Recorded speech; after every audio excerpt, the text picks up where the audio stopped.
أعلنا سابقا على أننا سننظم مسابقة بعنوان 2025 ومسابقة أخرى بعنوان 2026. اخترنا أن تكون المسابقة بناء على الشهادة. أنت تعلمين والجميع يعلم بأن المسابقة على أساس الشهادة يتم ترتيب المترشحين. جميع المترشحين يتم ترتيبهم بناء على ما لديهم من شهادات وما لديهم من مسائل مطلوبة في القرار الوزاري المشترك الذي ينظم المسابقة، ويتم تنقيط المترشحين وترتيبهم على هذا الأساس.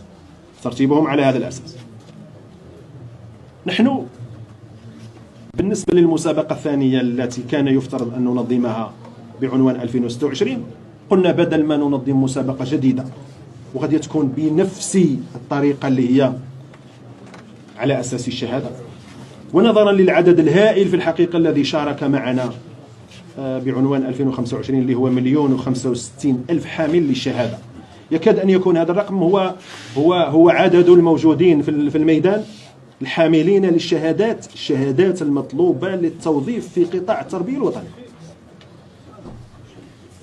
يكاد أن يكون هو عدد الحاملين لهذه الشهادات. هذه الاعتبارات جعلتنا نربح الوقت، والعدد المخصص في 2026 أضفناه إلى العدد بما أننا رتبنا هؤلاء ترتيبا واحدا، ولن يكون هناك ترتيب جديد، وبالتالي نربح الوقت مع بعض ليكون لنا استعداد مهم للدخول المقبل.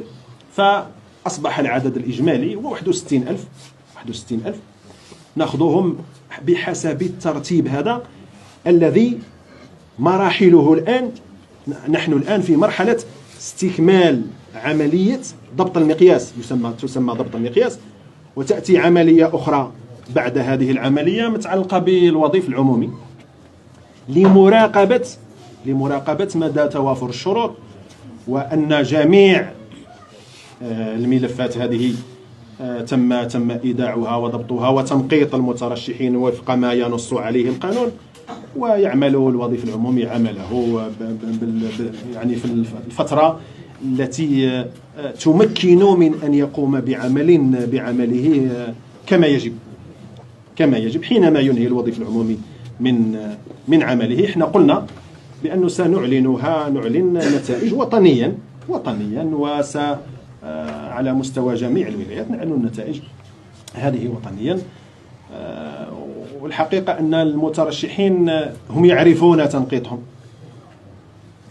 وربما يعرفون حتى بعضهم، فيمكن أنه المترشح هذا يعرف تقريبا كم عدد النقاط التي يحصل عليها، وسنعطيه تنقيطه بطريقة ديمقراطية وشفافة.